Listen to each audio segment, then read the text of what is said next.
Hello everyone, this is the selective preparation power reading test number 2. Welcome to the second video for this preparation. Let's get straight into these texts.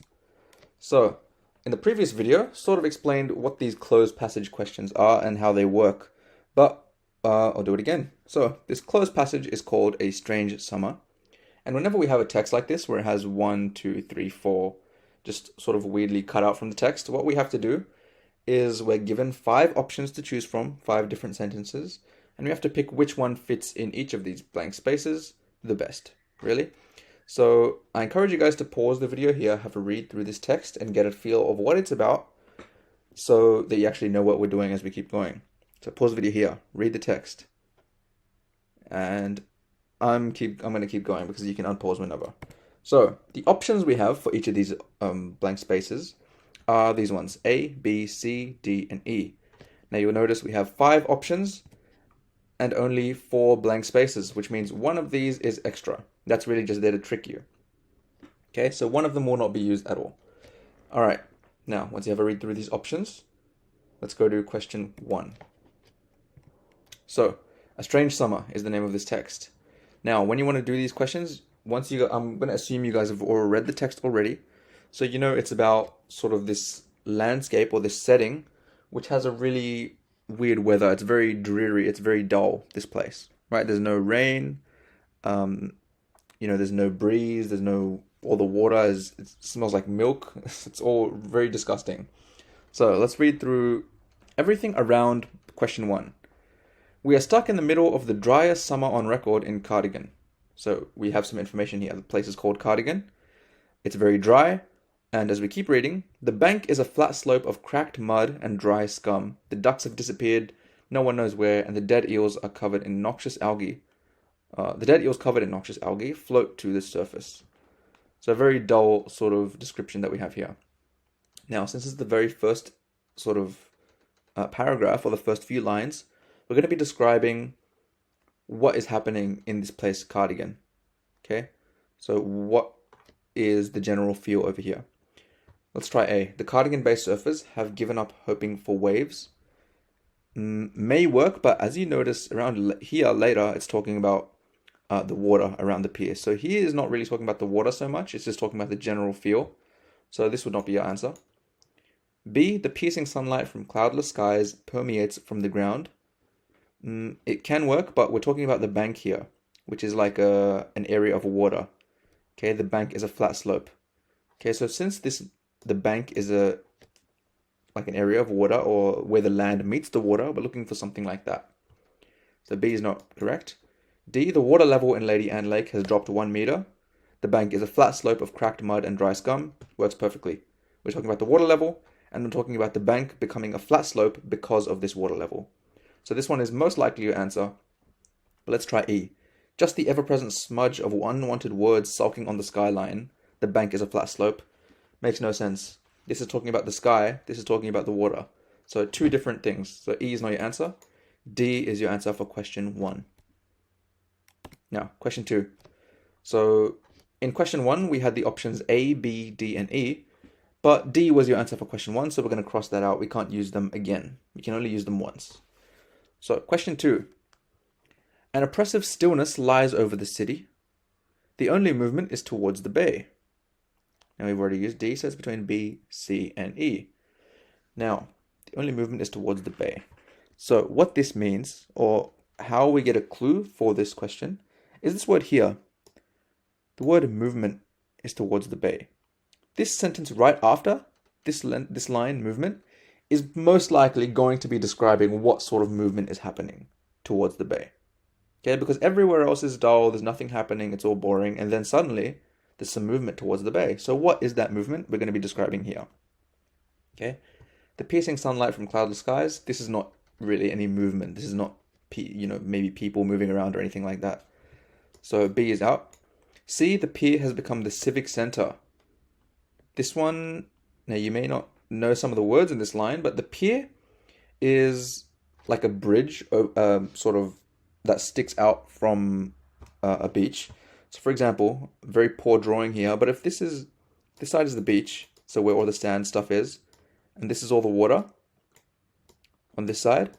A pier would be like a bridge stemming out across the water where you can sit and you can sit over the water a little bit. Maybe you can sit around here and you can fish in the water and stuff like that. So this pier is a bridge, and it's saying it's become the civic center, which means that's where everyone's hanging out, pretty much. Right? The civic center, it's the center of everything. It's the middle. It's where everyone is. So that also means there will be a lot of movement there. So C is your best answer for the question 2. Now E, again, doesn't really show any movement or anything like that. It's related to the sky. So E is not your answer here. 2, answer is C. Now, question 3. Let's keep reading and we'll get an idea of what it's about. Now, look at this. We've already used C and D. So it's just between A and B for this one. Just a 50-50. Even people who have no wish to bathe gravitate there. This is talking about the civic center or the pier. They all gravitate towards the pier, waiting for sea breezes that never come. Something, something. The water around the pier and nearby beaches is flat and oily. Coconut oily, avocado oily. Okay, so let's see which of these options works now. Sea breezes that never come. So now the sort of vibe that we have here is that everyone's around the beach, but the beaches are all flat. The water is completely flat. There's nothing happening there. So let's try A. The Cardigan Bay surfers have given up hoping for waves. The water around the pier and nearby beaches is flat and oily. This one works because if the water is flat, then obviously there's no waves, because waves are when the water is moving and going up and down. So if the water is flat, it makes sense that the surfers have given up hope. So this one works. Let's try B. The piercing sunlight from cloudless skies permeates from the ground. Again, this is talking about the sunlight, but here we're talking about the waves, the breezes, the people around the beach. So B is not your best answer. A is your answer for question 3. C and D we've already used, so easy there. Now, question 4. We've already used A and C for this one, so only B and E. Now, there are few sunsets. There are no clouds to scatter the light of the sinking sun. Okay, so there's no clouds in the sky. The sun is just hitting you straight. Then something something. Afternoons turn to dusk with little easing in temperature and only a leaden light on the horizon to signal the passing of another day. So it's between the piercing sunlight from cloudless skies permeates from the ground and just the ever-present smudge of unwanted words sulking on the skyline. Okay, now your best answer here is kind of clear because this is talking about the weather. There are no clouds to scatter the light. 4, your answer is B. The piercing sunlight from cloudless skies permeates from the ground. Okay, so very similar to what it's talking about here, saying that the sunlight is, bearing down on you. It's very strong, all that stuff. So 4 is B. Now, I believe that's all the questions for this closed passage, so let's move on.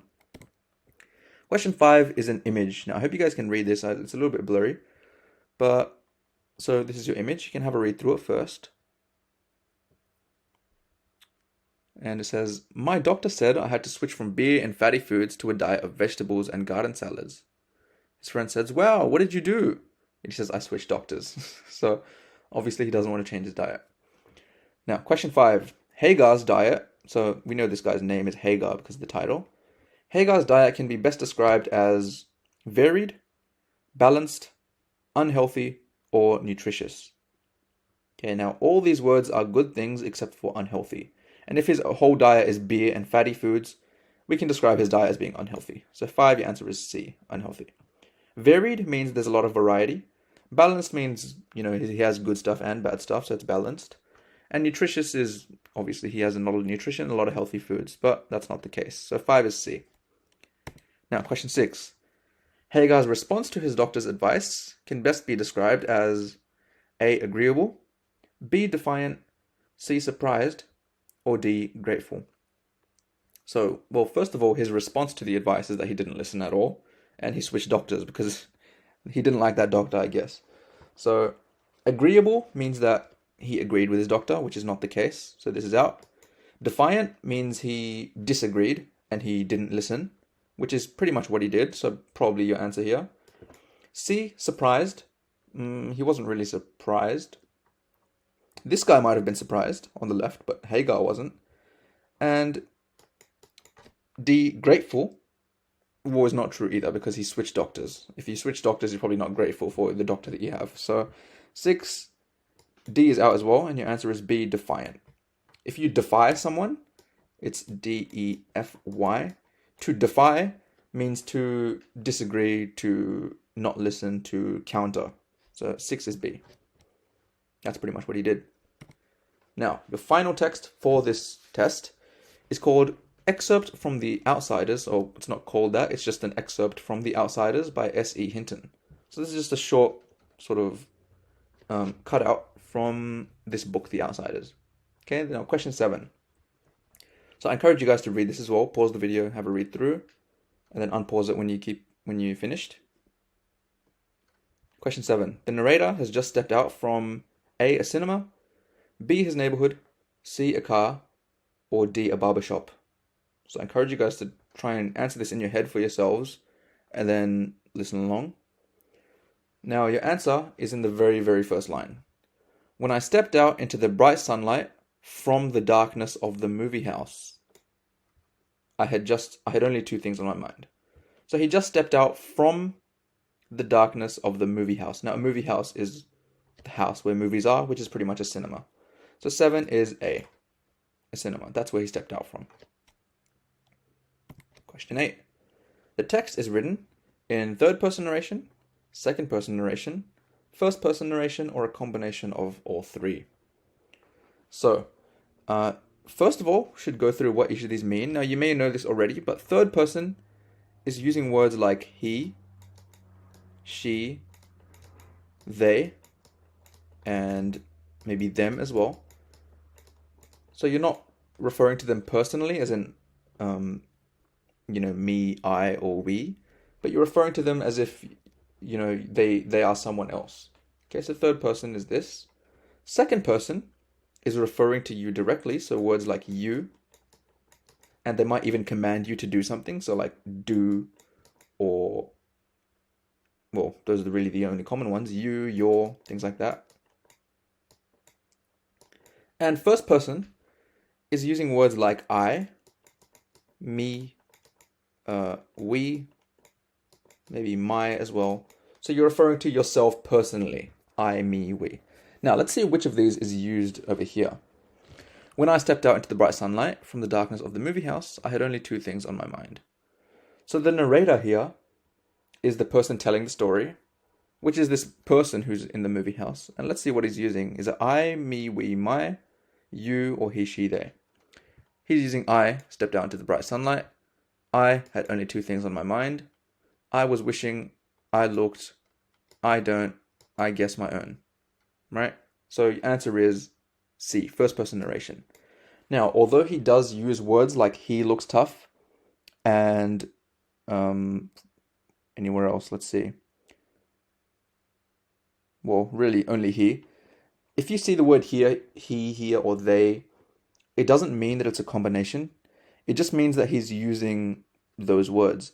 Now, when you're thinking about whether it's first person, second, or third person narration, you're only thinking about what the narrator is doing, right? So the narrator is the person telling the story. So if the narrator is using I to refer to himself, then it's first person.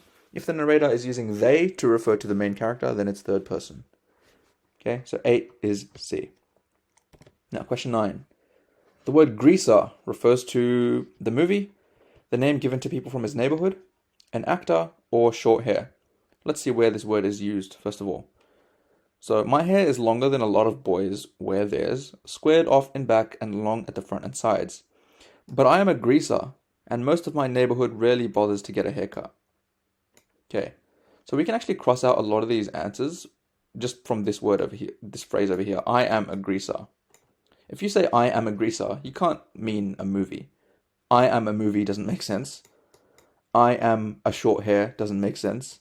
And I am an actor. Well, he is not the actor here. He's just the guy that's watching the movie. So he wouldn't say he's an actor. So 9 is not C either. So the only one that makes sense is that the word greaser is the name given to people from his neighborhood. So I am, just a person from my neighborhood. And most of my neighborhood rarely bothers to get a haircut. Okay, so 9, your best answer is B.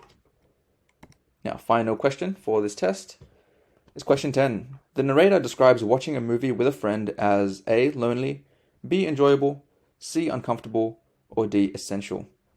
So he describes it in this very last paragraph and the last few lines. When I see a movie with someone, it's kind of uncomfortable. There you go, you already found your answer, but let's keep reading. Like having someone read your book over your shoulder. Okay, so he's uncomfortable when he watches movies with someone else. So it's not lonely, not enjoyable, uncomfortable is your answer. So 10, your answer is question C. Oh, question 10, your answer is C. So uncomfortable. Now, we're done with this test, so let's move on to some key points. First off, the closed passage questions. Again, the method, I will go through this every video because we have these closed passage questions every video.